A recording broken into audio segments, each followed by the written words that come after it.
Production and distribution of City Club forums on IdeaStream Public Media are made possible by PNC and the United Black Fund of Greater Cleveland, Incorporated.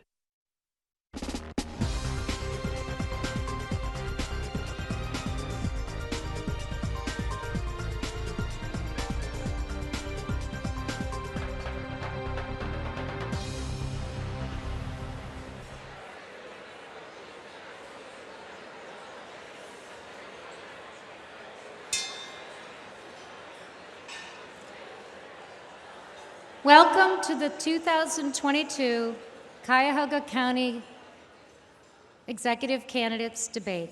It's Tuesday, September 20th, and I'm Kristen Baird Adams, President of the Board of Directors of the City Club of Cleveland, where we are devoted to convening conversations of consequence that help democracy thrive. That certainly is the case today as we near a critically important race here in Cuyahoga County. It's been 8 years since Cuyahoga County elected a new county executive and more than a decade since voters created the office for which the candidates are vying. Whomever is elected on November 8th will serve 1.2 million Cuyahoga County residents, oversee a budget of roughly $1.5 billion, and navigate a multitude of challenges and opportunities, many of which the candidates will address today by way of questions that come directly from residents of Cuyahoga County. Neither candidate has reviewed these questions in advance. Today's debate will be moderated by IdeaStream Public Media, Politics and Government reporter and producer Nick Castell, who may pose follow-up questions to the candidates. In just a moment, Nick will introduce the candidates and review the rules of today's debate. But first, I'd like to take a moment to express our sincere thanks and appreciation to our partners at the Cleveland Foundation, the Gunn Foundation, and IdeaStream Public Media for their partnership in helping convene this debate. Additionally, we'd like to thank the Sisters of Charity Foundation and Cleveland.com and the Plain Dealer for their support. With that, City Club members, friends, and guests, please join me in welcoming today's moderator, IdeaStream Public Media's Nick Castell.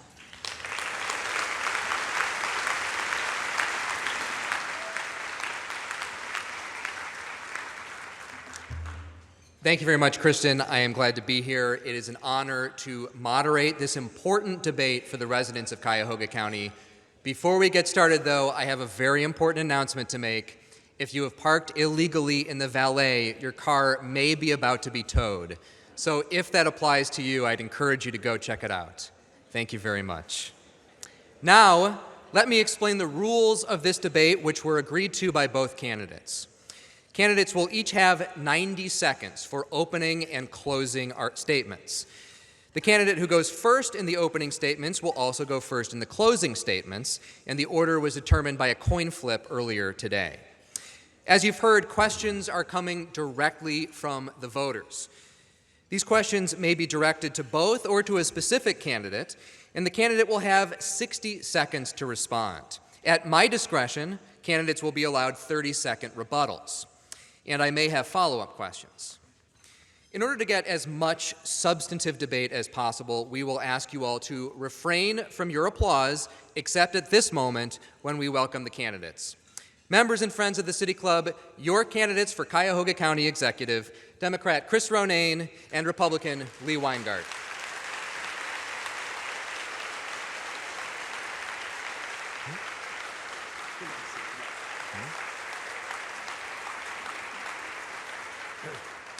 Thank you very much, gentlemen. Thank you for being here and making the time for this debate.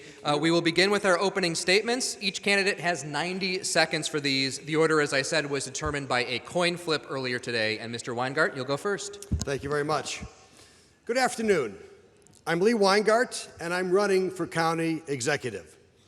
I'm running to fix a county that has lost its way and forgotten its purpose. In the last 25 years, we've lost population and we've lost jobs.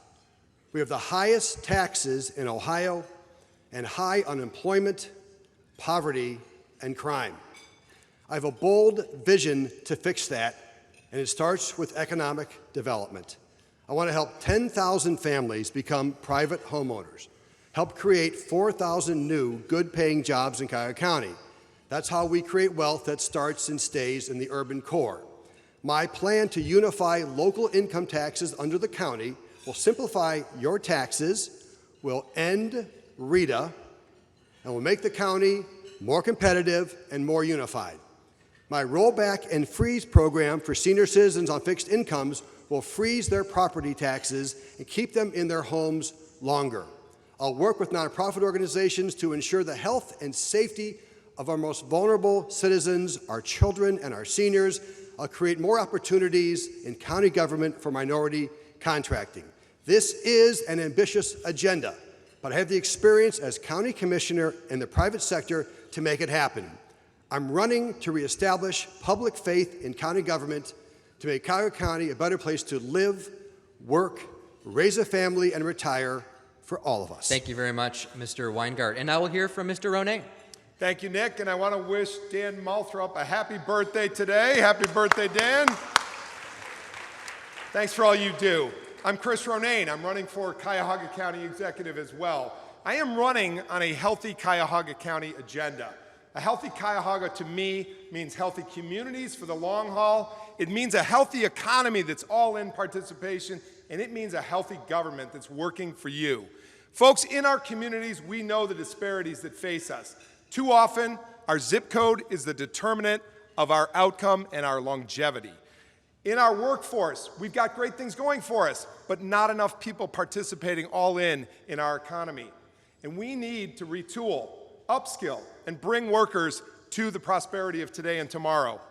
In government, we need to function well enough. Again, we need to be in your communities. We need to be on Main Street. I propose neighborhood family service centers in your communities. Folks, you know me. You know me from University Circle, where I built 2,500 units of housing, worked with tens of thousands of kids in experiential learning, built small business connections. You know me from the port, where we reached Europe with the Cleveland Europe Express. You know me from Canalway Partners. You know that we just finished the towpath trail through Cuyahoga County. You know me from the city of Cleveland, where I served as the chief development officer, and I will work with mayors to see their towns develop. Our waterfront plan really renewed faith in where our region can go. Thank you very much, Mr. Ronayne. We will now go to questions directly from Cuyahoga County voters. As a reminder, our candidates will have timed responses of 60 seconds, and I will allow 30-second rebuttals at my discretion. May we have the first question, please? Thank you. Good afternoon. My name is Becky Rupert McMahon. I live in Westlake, and I'm the Chief Executive Officer of the Cleveland Metropolitan Bar Association. It's beyond debate that renovating or building the next generation justice system in Cuyahoga County is one of the, if not the, most important issues facing our region today. In 2018, following years of discussions about structural and procedural deficiencies inside the Justice Center and the jail, Executive Budish and then Common Pleas Administrative Judge John Russo signed a memorandum of understanding outlining a process that would be used to determine whether our justice complex should be renovated or replaced. Today, nearly 5 years later, we are a long, long way from a comprehensive strategic and financial plan, let alone an actual decision as to whether to renovate or relocate. Since 2018, 14 people have died in custody while in the jail. Public officials have come and gone from the 12-person Justice Center Steering Committee. More than $2 million have been spent on consultants, with more to come, and the cost of doing anything construction-related continues to skyrocket. We've had plenty of public officials involved in these prolonged discussions, but no clear leadership. My question is, if successful in the election, what will each of you do specifically during your first year in office to lead our community through this quagmire? Thank you very much for your question. We'll begin with Mr. Ronayne. Thank you for your question. First, we will robustly review the renovation plan for the current facility, because no matter what gets built, we need to make sure that those in detention now are well taken care of. Secondly, we will completely revisit the issue of area sites. I do not believe that this site is a worthy site given the toxicity already discovered on the grounds. I do believe that we need a justice system, not just a jail. So we will be looking into, as I tour the diversion center, why it's empty. It's a good idea, but we need to fill it. We need to fill our treatment beds. We need to look comprehensively at a justice system that is a justice system, not just a jail. We'll do that under my watch, and we will take the time necessary for what is a 50 to 100 year decision. My goal is to bring down the prison population. My goal is to rehabilitate and stabilize communities. Thank you very much. Thank you, Mr. Ronayne. Mr. Weingart, you'll have 60 seconds on the same question. Well, thank you, Becky, for your question.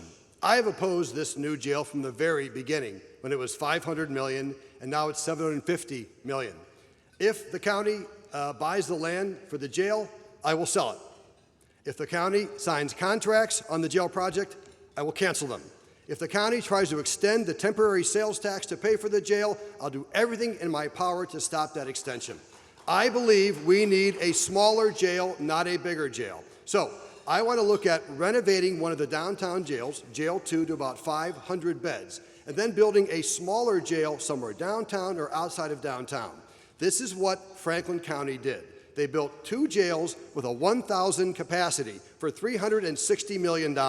If it works in Franklin County, it should work in Cuyahoga County. I want to move toward a smaller jail system, also relying on diversion and treatment for those who are not dangerous, who are arrested. They should be diverted and treated, not put in the county jail.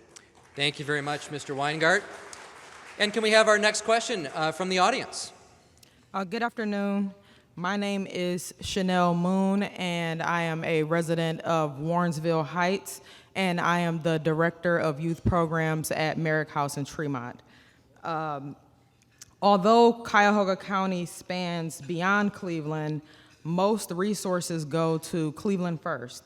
As county executive, how will you approach getting more resources, funding, and programs to inner-ring suburbs like Warrensville Heights, Maple Heights, Garfield Heights, and so on? Thank you very much for your question. Mr. Weingart, we'll start with you. Thank you for your question. So my focus is on community investment. My 10,000 Homes initiative will help 10,000 families become private homeowners, bringing security and wealth to those families and safety to the neighborhoods. My 4,000 Job initiative will create jobs and internships for children who are in the suburbs and in the city of Cleveland. I want to shrink county government and invest in the suburbs, first-ring suburbs, and in the neighborhoods of Cleveland. So, for example, I want to sell the Hilton Hotel, and I want to sell the Medical Mart. That will save $50 million a year out of our general fund. That $50 million goes right back into my initiatives to create private housing, more jobs, and more small businesses. It's time to stop growing county government, time to start growing Cuyahoga County. Invest in people, do not invest in government. Mr. Ronayne, the same question. Chanel, thanks, and thanks for what you do at Merrick House. There are a number of mayors here today, many from the in-ring suburbs. I cannot wait to work with you. We will work to match in the county Mayor Bibb's Center City $50 million housing fund. We will work to match that in Cuyahoga County at large. We will bring an industrial, commercial land bank to bear where we will be working with our first-ring suburbs to create job sites and centers within Cuyahoga County, and also working with our regional counties around the Horn so that the next intel lands here. I authored a community health equity fund in the last 6 weeks. It was with the cities of Richmond Heights and Bedford in mind. With the closure of those 2 hospitals, so also went $1 million out of their budgets. We need to think about impacted cities who lose. We need to think more about tax-based sharing. We could have, in that case, shared those taxes with the cities that receive those hospitals, but we also need to think about seniors who need to get health care access. We will be working aggressively in the 59 communities of Cuyahoga County. Thank you. Thank you very much, Mr. Ronayne. And we will go to our next question. I do just want to note briefly, candidates, if you do have a rebuttal you'd like to offer, just give me a sign, and I'd love to have the conversation. We'll now go to our next question, please. Oh, no, excuse me. Our next question actually comes from someone who could not be here today, and so I will be reading it. This next question comes from Mark Ross of the Edgewater neighborhood in Cleveland. He, as I said, wasn't able to be here, so I will be the one posing it to the candidates. He asks, many residents of Cuyahoga County have some of the highest property tax rates in the country. and also pay local tax to both RETA and CCA, due in part to the continual population decline of the region and the continuity of the many municipalities in the county. What are your plans to address this issue, either through government simplification or otherwise? Mr. Weingart will mix up the order a little bit because I know this speaks to an issue you have been talking about in your campaign, a unified tax system for municipal income taxes. But I do want to add a question to that, which is, how will you get all of these 59 municipalities on board with this idea? Which question shall I answer, yours or his? Well, I think they both go together. In 60 seconds. So I have announced a plan to unify income tax collection under Cuyahoga County, to make it simpler for you to pay your taxes and to end RETA and double local income taxes like Mr. Ross was referring to. It also helps keep our cities safe by securing their revenue sources. They're losing money because of remote work. Makes our county more competitive. No longer will cities be competing against each other to bring in jobs. We'll all work together to bring those jobs into Cuyahoga County. Now, it will require a vote of the people under the Ohio Constitution. It'll appear on the ballot that the county will have the exclusive authority to collect and distribute income taxes back to the municipalities. But what it will really say in the advertising is, this is a vote to end RETA, which is unfair. It taxes us twice if we live in different communities from where we work. So I want to make your taxes simpler. I want to end RETA. I want to make sure we get good jobs in Cuyahoga County, and we do that with my plan. Thank you very much. Mr. Ronayne, you have 60 seconds on this issue, too. Thank you. I guess I'll go to both questions. Relative to a central collection agency, I think the mayors, many of whom are out here today, need to be listened to and spoken with first. They've already authored this week, the Mayors and Managers Association, a letter with significant concerns. So my leadership style is collaborative, listener, leader. On the property tax, Mark, I know where you live. You're always going to be proportionally higher as you look out over the lake. But I will say that you make a point about property taxes generally. The way to do this is go for growth. We've got a city in the city of Cleveland that is a third of its former size. We've had flat growth for decades in Cuyahoga County. We have land with a land bank, both residentially and commercially, to build on to generate more growth, which we see as an opportunity to serve more of our schools, parks, and infrastructure, which in the long haul, Cuyahoga County, being its position on the Great Lake, it is poised for growth. Let's go for growth and ultimately take that proportional property tax to a level we can all handle. Thank you, Mr. Ronayne. And I want to stay with you here for another question that I'll be asking because we had a chance to talk about Mr. Weingart's proposal. I want to ask you about your tax idea, too. You have proposed having the hospital systems make a payment in lieu of the property taxes that they currently get a break on. Can you answer for us, how do you get these hospitals to the table to have that discussion about paying money that they don't have to pay? I've been working with them for years. I appreciate the income tax they generate in this community, and I appreciate what they do in terms of employment and, most importantly, patient care. But the essence of the Community Health Equity Fund is this. 200 metropolitans across the country have already exercised these, most recently a version of this in Pittsburgh. There is $114 million of taxable land on the table that is not being taxed now. As the industry grows, so grows our need to have some recapture to support schools, to support parks and infrastructure. So my specific proposal is that 35% of that $114 million grows to us, which is $38 million. We can put this together with two hospitals specifically that are the largest employers in the region. Again, we come at this with an open mind. We come at this with we have needs, and we need to make sure that we have healthcare access, transportation too, and many of our other community needs are addressed as this industry grows. Thank you. And Mr. Weingart, I'll give you 60 seconds on the same issue, this topic of hospitals and property taxes. As I recall, Chris, you did not consult with either CEO of UH or the clinic before rolling out your chef program. Had you done that, you might have found out what I learned, which is that one CEO under no circumstance will make a payment as you are suggesting. Now, closing the gap on health disparities is, of course, very important. But I don't think we do it by appointing another committee that will have on it experts like county council members who have discretionary funds at their availability to spend. We saw what happened the last time we gave discretionary funds to the county council. $66 million of illegal spending, what I see as illegal spending. So I don't think it's a good idea.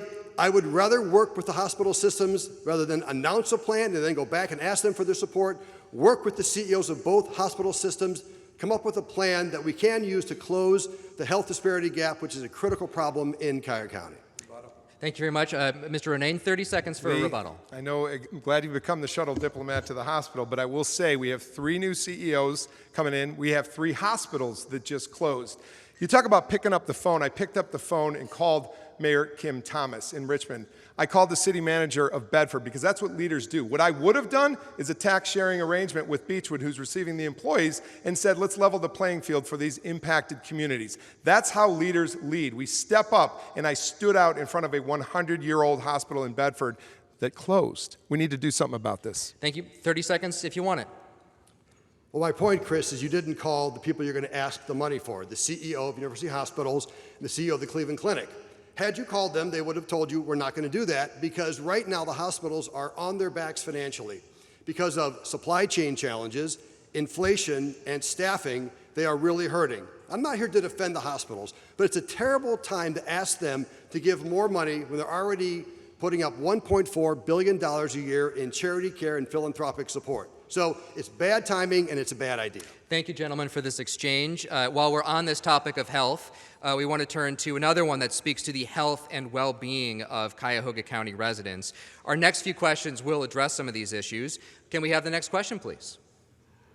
Hello, my name is Tracy Giovannis, and I live in Fairview Park. And my question is specifically, how will you immediately address the foster care youth crisis in our county, specifically housing children with needs at Jane Edna? Then these same children are put through our broken juvenile system and treated as adults without needs. When will the task force focus on all the urgent needs? Mr. Weingart, we'll start with you. I met with 6 foster care parents last week, 6 dedicated families to fostering children in our system. They've gotten terrible treatment from our department, and I'm going to reform that department from the bottom up. As you probably also know, the county is warehousing children in the Jane Edna Hunter building because they won't pay an appropriate reimbursement rate to Ohio Guidestone and Belfair and others who have slots available but can't hire staff because the county is being too cheap. I will raise the reimbursement rate so they can hire staff and keep these children in an appropriate setting. I will also fire the top leadership at HHS in Cuyahoga County. My opponent won't do that. They have failed the children of this county. They need to be removed from office. And I will end this nefarious practice of placing our children outside of the county, even outside of the state. We need to attract more social workers. I'll do that through scholarships in college and helping pay student debt. I've got a reform plan to keep our children in Cuyahoga County safe. Thank you very much, Mr. Ronayne. We agree we have a crisis on our hands. Thank you for the question. One of the issues we have to address immediately is the vacancy of 200 caseworker jobs at Cuyahoga County. I've already put forth a plan to pay, to recruit, to retain workers. When you have a worker that is working with kids that's making $15, $16 an hour and could walk over to Target and make $20 an hour, we have an upside-down issue. We've got to pay our workers. I am very glad that the Ask Me workers here in this room today are serving, but they need brothers and sisters working with them at their side. They are down 200. Try being a teacher, teaching 50 kids at a time. Try being a coach, coaching 50 kids at a time. The caseloads are too big. That's the starting point. I also met with foster care parents last week. Absolutely, the system is broken relative to serving foster care parents who are just simply trying to help kids. We need to work with them to make sure that that parent network is strongly speaking with Cuyahoga County. But let's make sure that we hire up to be successful. Thank you very much. And we'll move on now to our next question. Hi, my name is Elaine. My pronouns are she, her, hers, and I'm a queer community organizer living in Cleveland. Cuyahoga County has a once-in-a-generation chance right now with ARPA and opioid settlement money to reinvest significantly in public health and public safety. Especially in light of the closure at St. Vincent's, how will you work to expand the availability of high-quality crisis care beyond what police officers can do for the county as we continue to see the number of mental health crisis calls, substance use crisis calls, suicide calls, and other behavioral health emergencies in Cuyahoga rise year over year over year? Mr. Ronayne, you can start with this one. Thank you for that question. This is an incredibly complex system that needs to be fixed. The issues in front of us start with incident management. A care team approach that I'm beginning to see in Shaker Heights working needs to work everywhere. We need to make sure that when an incident occurs, we have the right professionals routing persons to the right place, to mental health care facilities, to treatment beds, working in the system with judges, working in the system with law enforcement, and our community specialists. I want to thank Sister Judith Karam for all she does in this community here today from St. Vincent's, and the sisters, thank you for what you do.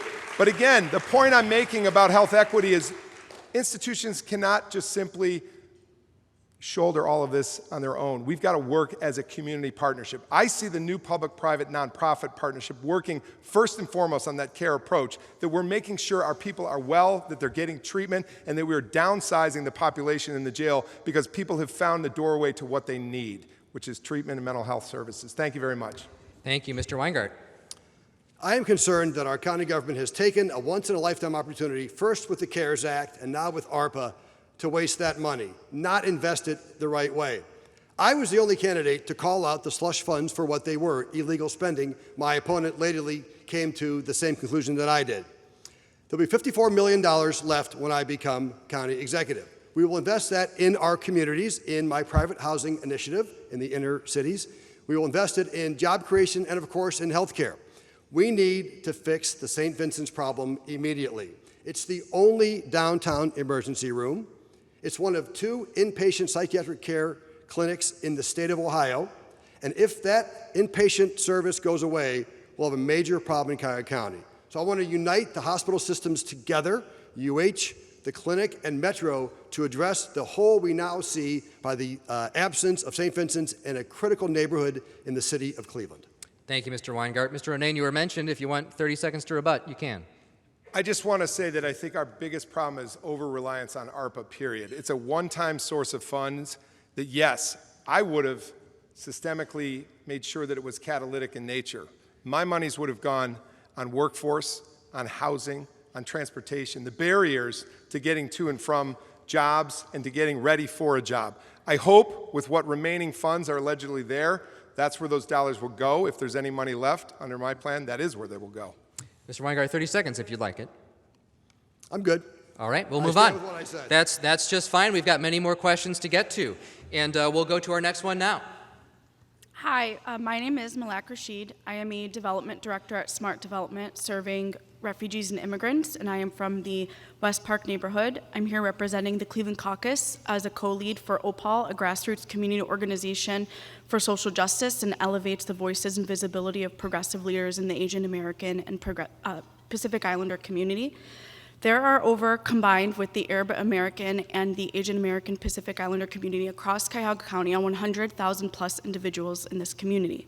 With Cuyahoga County now being in progress to be a certified welcoming county, when elected, what do you both plan to do to tackle the lack of language access across the county and across the various departments within the county? And how will you work to increase the amount of disaggregated data that can help the county ensure that they are properly representing and making available resources not just included but inclusive to the Asian American and Pacific Islander community? Mr. Weingart, we'll start with you. Cuyahoga County and Cleveland are communities of immigrants. We've welcomed immigrants into our neighborhoods for hundreds of years. I'm glad to see the Asian community stepping up today to ask an important question. We need to have the county government be more responsive and more open to the needs of immigrants coming into Cuyahoga County. We need to grow our population again. We're losing population, one of the few major counties in America to do that the last 10 years. I want to work with the Asian community and other immigrant communities to make sure we have a welcoming Cuyahoga County, that our websites are in native languages they can understand so they can maximize getting benefits from the county. I also want to bring into county government people who look like the community. So this will be a county administration that reflects every aspect of Cuyahoga County. That's my goal as county executive. That's what I'll do when I become your next county executive. Thank you very much. And Mr. Ronayne. I think we need to go further. When I was at Global Cleveland in the Forum this past Monday night, I announced an Office of International Affairs at the county with a first-generation fund working out of economic development. Why? Because metros that are welcoming of immigrants intentionally in the public sector, working with private sector, see good things happen and businesses grow. 20% of our American businesses were started by first-generation Americans. That's also a number we want to reach and exceed in Cuyahoga County. There are 33,000 small businesses here. I want to grow it. So right out of the gates, rational self-economic interest is one reason to support the Office of International Affairs. But thank you for what you do in the refugee response. We need to get people stable in our community. We have room to grow and welcome, and so I will be a proponent for making sure that our international community that comes here, like my father-in-law, Gus Cycley, who's here today, made a go of it, and 40 years later, he's a resident right here in Ohio. Thanks for being here today, Gus. We need more of you. Thank you very much, Mr. Ronayne. Our next question comes from Sharon Milligan from the Buckeye Shaker neighborhood in Cleveland, who is not able to be here today, but she does ask, how will the county address the issue of supportive housing for the young, persons who are disabled, and their families? I'm aware of public housing, however, I know it is not adequate to meet the need. Mr. Ronayne. Thanks for the question, and thanks for what you do in Buckeye. I want to say that the issues facing our mobility impaired disabled community need to be addressed. It's something I worked on in University Circle and something I'll work on in the county. Our zoning is often exclusionary to those who have special housing needs. Our building codes are not up to speed. We need a universal design zoning code that we mayors can work on together to make sure that we welcome, because but for an incident, an accident, or anything else in life, it could be us. We need to look out for our brothers and sisters who have those challenges. I want to see complete streets in the county, ones where we're not just only streets reserved for driving, but wheels, cycling, but also persons in wheelchairs with wider sidewalks. We need to start thinking about designing for 21st century as they do all over the world. We also need to think about a housing affordability plan for those who are disabled, working with organizations like Maximum Accessible Housing to get it done. We can do this. It'll be a part of our housing fund to help those who need us first. Thank you, Mr. Weingart. What we need to do is get more people into homes that they own. That's my agenda, 10,000 homes for Cuyahoga County. And Buckeye Woodhill is a good example of that. In 2016, if you took a heat map of crime in Buckeye Woodhill, you would have seen enormous areas of high crime throughout that neighborhood. Over the following 4 years, Habitat for Humanity built over 100 homes in that neighborhood. So that same heat map in 2020 showed very few areas of high crime and large areas of no crime, because we know that neighborhoods with high incidences of home ownership are safer and have less crime. That's why I'm so focused on bringing a program to help 10,000 families become private homeowners, to bring security for their family, to bring wealth for their family, and to bring safety for their neighborhood. Thank you very much, Mr. Weingart. Our next question will touch on equity in arts and culture, specifically Cuyahoga Arts and Culture, which receives its revenue from the taxpayers of Cuyahoga County. May we have the next question? Yes, thanks, Nick. My name is Carmen Lane. I'm an artist, and I'm a steward of an artist-run space in the Buckeye Shaker neighborhood called Atonsic Center for Healing and Creative Leadership. While Cuyahoga Arts and Culture is a resource for the arts and culture sector in this community, the national data says that less than 6% of all arts funding is given to BIPOC-led organizations, and by BIPOC, Black, Indigenous, people of color. The leadership for years at Cuyahoga Arts and Culture has been predominantly white. What are you willing to do to not only change this for our community, but also increase the leadership capacity within the arts with less red tape to access funding? Mr. Weingart, you have 60 seconds. I have been for a long time supportive of public funding of the arts. We have wonderful institutions in University Circle, the Art Museum, the orchestra, and others. They've all got major endowments, and I'm glad that they do. We should be giving our arts dollars to those individual artists and those smaller organizations that don't have the endowments that our major institutions do. So I would ensure going forward that a much larger percentage of the tax dollars that are raised go to individual artists and small artist organizations. That's where I would put my time and your money. Now, I want to expand and change the way that that group is led.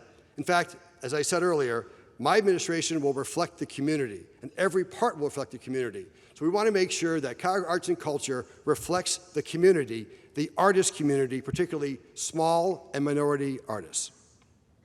Thank you, Mr. Weingart. And Mr. Ronayne, same question. Thank you very much, and it's a great question. I want to point out one of the institutions in University Circle that flies a little under the radar but does amazing things with principally kids of color, Center for Arts-Inspired Learning. They grew out of University Circle, grew further into the Glenville neighborhood, and they continue to inspire me. But you're right, we need to get more dollars to more people, particularly across the races here in Cuyahoga County. One, I do think the cigarette tax is a very fleeting source. Hopefully it will be, that's now sourcing Cuyahoga arts and culture. So I think we need to rethink this entire system of arts-based supportive funding. I want to thank Matt Zone, who's out here today, who started with the percent for the arts legislation, got the conversation going and the ball rolling at the city of Cleveland. But we need to keep that going. One of the things I want to work on is a rule of 30 in Cuyahoga County, where contracts that go, for artists included, go proportionally to persons of color, because that's 30% of our county. Look for the rule of 30, but look for an entire overhaul of a arts system and how we're actually going to fund it and get it out to artists of color in our community. Thank you. Thank you very much. We'll be moving on now to a few questions on a variety of different issues, including economic development, county administration, and criminal justice. And we'll go to our next question now. Good afternoon, candidates. My name is Juan Peña, and I am the Investor Relations Coordinator at Team NEO. I live in Cleveland's Jefferson neighborhood. My question is, what are the top 3 critical issues you see on the horizon for Cuyahoga County from a business perspective over the next 10 years, and how will you prepare for that? Thank you. Mr. Ronayne, what are the top business issues that you see facing Cuyahoga County? You'll have a minute. Talent, talent, and talent development. But I'll also say, just expounding on that, we need to really rethink our workforce system. I like what I'm seeing with Dr. Michael Baston, the new Tri-C president, when he's talking about workforce innovation as much as workforce development. We need to continue to look at what employers need, but how within an employee do we help them grow into not just a job, but a career? That's the workforce side. On the site side, I've talked to you guys quite a bit at NEO. We need to be ready. We need, when that next intel comes around, to be ready to roll. We have not been, and we've seen them go off to places like Licking County that was ready. So working with you on site development, we will do that. And finally, I want to say to I won't even say dislocated workers, just people who need a shot back in. We need to find ways to get our adults retooled and reskilled and upskilled for this new economy. Yes, we talk manufacturing, advanced manufacturing, healthcare, IT, and the water economy, but what's it mean for all of us, right, in all of our community? Are we training to that skill set? Working with partners like Tri-C, YOU, and plenty of others, we're going to make it happen in this nonprofit public partnership. Mr. Weingart, you have a minute too. How will you help Cuyahoga County prepare for the business challenges to come in the next decade? We have very high taxes in Cuyahoga County. We need to figure out a way to bring tax relief in Cuyahoga County. My plan to unify